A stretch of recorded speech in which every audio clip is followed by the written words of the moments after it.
اللہ کا واسطہ دے کے کہتا ہوں کہ مزاروں پہ جانا بولو بھائی بند کر دو. کچھ بھی نہیں رکھا مزاروں پہ, کچھ بھی نہیں ہے.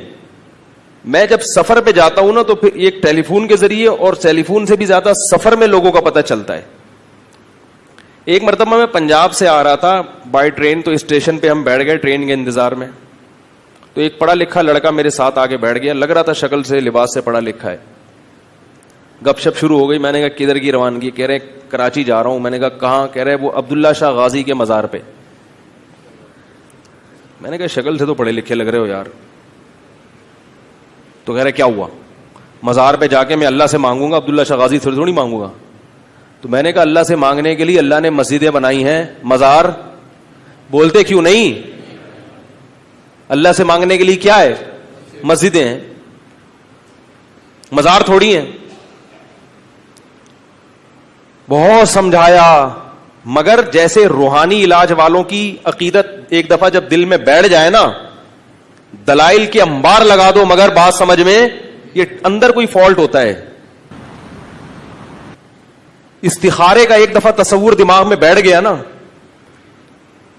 پھر بھی استخارہ کرے گا جو اپنے طریقے سے. ایک تو سنت استخارہ ہے نا جو میں بولتا رہتا ہوں, ایک غلط استخارہ ہے جس میں کچھ نکلتا ہے. کتنا چیخ چیخ کے تھک گئے کہ بھائی یہ استخارے نہیں ہے اسلام میں.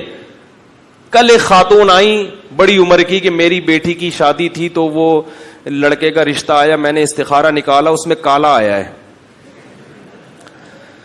مجھے بہت افسوس ہوا. میں نے کہا میرے بیان بھی سنتی ہیں اور کہہ کہہ کے تھک گیا, مگر یہ جو بیماری ہے نا, یہ جو بیماری ہے نا ایک دفعہ استخارے کی, روحانی علاج کی, جن چڑیل بھوت کی, جادو ٹونے کا وہم, یہ نکلتی نہیں ہے. میں نے کہا محترمہ اماں جی آپ کی بیٹی آج کل رشتے کہاں آ رہے ہیں اگر بندہ اچھا ہے. میں نے کہا خواب میں کالا نکلا ہے, بندہ تو کالا نہیں ہے نا.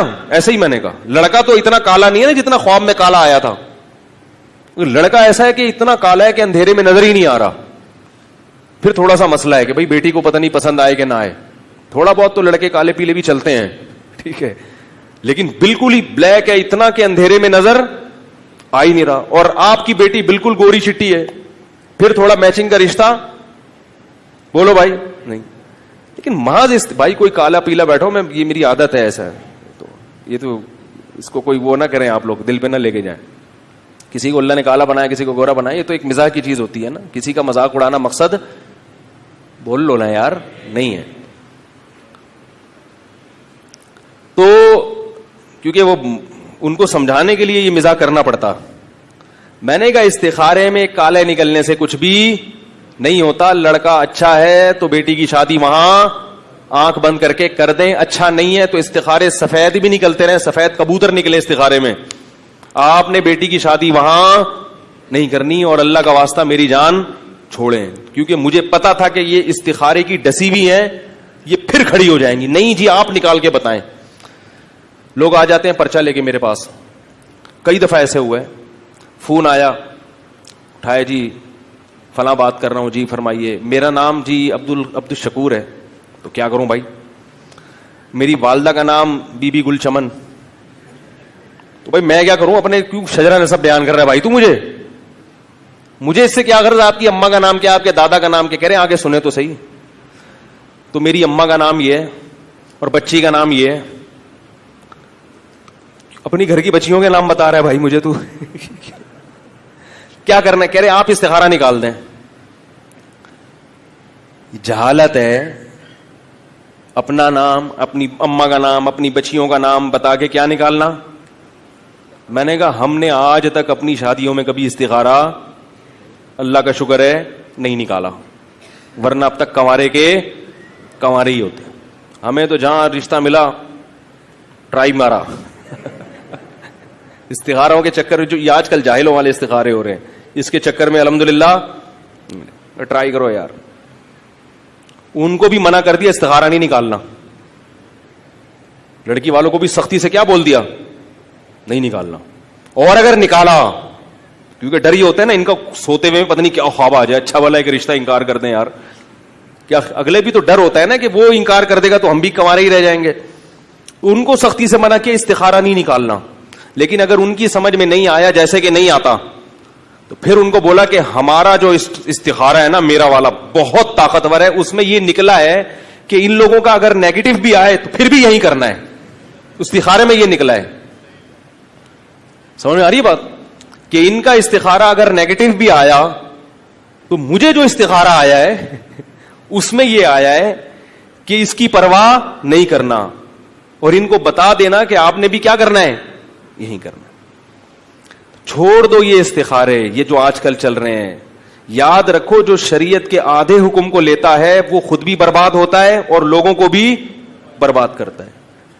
ہمارے نبی کی سیرت دیکھا کرو, اس پر میرے بہت بیانات ہو چکے ہیں, میں زیادہ نہیں جاتا. تو یہ روحانی کا ایک دفعہ دماغ میں خناس بھر جائے, کسی نے کچھ کر دیا, یہ ہو گیا, فلانا ہو گیا, اور یہ مزاروں کا ایک دفعہ دماغ میں بیٹھ جائے تو انسان مسجد سے کیا ہوتا ہے, یہ مزاروں پہ جانے والے اکثر مسجدوں کے نہیں ہوتے. آپ صلی اللہ علیہ وسلم نے فرمایا 7 آدمی اللہ کے عرش کے سائے میں ہوں گے قیامت کے دن. ان میں ایک وہ رجل قلبہ معلق بالمساجد, وہ شخص جس کا دل مسجد میں اٹکا ہوا ہو. یہ نہیں کہ جس کا دل مزار پہ بولتے کیوں نہیں اٹکا ہوا ہو, یہ نہیں فرمایا آپ صلی اللہ علیہ وسلم, مسجد میں اٹکا ہوا ہو. اور یہ بھی یاد رکھو جو مزاروں پہ جانے والوں کے جن چڑیل بھوت اترتے ہیں, بعض لوگ یہ بھی کہتے ہیں مزار پہ کہتے ہیں جن اتر گیا, تو چڑھتا بھی وہیں سے ہے. نہیں آ رہی بات. جن کو پتا ہوتا ہے یہ کمبخت وہاں جائے گا, اس لیے جن چڑھ جاتا ہے تاکہ یہ وہاں جائے تو میں اتر جاؤں اور اس کا عقیدہ مزار سے پکا ہو جائے. ابھی ہمارے ایک رشتہ دار آئے ہوئے تھے, ان کے پاؤں میں دھاگا, انگوٹھے میں بھی دھاگا, تھوڑا سا ان میں گرین شیڈ ہے. ٹھیک ہے, ہم نے ہمارے پہ رشتہ دار بہت مختلف قسم کے رشتہ دار ہم نے الحمدللہ پالے ہوئے ہیں, مختلف ڈیزائن کے. جب خاندان بڑا ہوتا ہے نا تو یہ بھی آدمی کی مینٹل اپروچ اونچی ہوتی ہے, اس کو ہر قسم کے رشتہ داروں سے واسطہ پڑتا ہے. تو ان کے دھاگے, ان کے گھر میں سب ایسے ہی, کسی کے انگلی پہ دھاگا, کسی کے یہاں, کسی کی امام ضامن, کسی کے پتہ نہیں کیا کیا بندہ رہتا ہے. تو میں نے ان سے کہا, میں نے کہا آپ کو میں 15 سال سے دیکھ رہا ہوں ان دھاگوں میں لپٹا ہوا ہے, آپ کے مسائل حل ہوئے؟ ایک مسئلہ کھڑا نہیں ہوتا دوسرا شروع ہو جاتا ہے. اور میں نے کہا اللہ کا فضل ہے, اللہ نظر بد سے بچائے, کبھی مجھے دیکھا کوئی دھاگا بندھا ہوا؟ ہمیں تو جب گھر میں دھاگے کی بھی ضرورت ہوتی بھی ہے نا, کوئی کام سلائی کے لیے, تو وہ بھی نہیں مل رہا ہوتا, دھاگے ہی نہیں شارٹ ہیں, جو ضروری دھاگے ہیں وہ نہیں ملتے ہمیں. تو میں نے کہا آپ نے کبھی ہمیں دیکھا؟ اور میں نے کہا ہمارے مسائل بھی آپ سے زیادہ ہیں, آپ کا صرف ایک مسئلہ ہے, ہمارے مسئلے کتنے ہیں؟ 3 بڑے بڑے مسائل ہم نے رکھے ہوئے ہیں, اور ایسے مسئلے ہیں جو کبھی حل, بھائی سمجھ رہے ہو نا, یہ مسئلہ کبھی حل ہو سکتا ہے؟ وہ ایک آدمی نے اپنے ابا سے پوچھا نا کہ ابو یہ ہر آدمی شادی کر کے پچھتاتا ہے تو پھر کرتا کیوں ہے؟ انہوں نے کہا بیٹا عقل بادام کھانے سے نہیں آتی, ٹھوکریں کھانے سے آتی ہے. سمجھ رہے ہیں, عقل کس سے آتی ہے؟ ٹھوکریں کھانے سے آتی. تو میں نے کہا ہمارے الحمدللہ تو نہیں کہنا چاہیے بلکہ کہنا چاہیے, میں نے کہا ہمارے مسائل آپ سے زیادہ, وسائل آپ سے کم. مسائل زیادہ اور وسائل آپ سے کم, آپ کے مسائل کم اور وسائل ہم سے زیادہ, پھر بھی آپ پریشان ہو. اللہ کا فضل ہے ہمارے مسائل حل ہو جاتے ہیں, ہمارے دعا سے حل ہو جاتے ہیں الحمدللہ.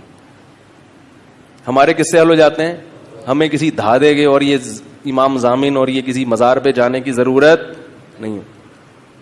اور اگر پھر بھی کوئی مسئلہ حل نہ ہوا تو اللہ نے کب کہا ہے کہ سارے مسئلے تمہارے دنیا میں حل ہو جائیں گے؟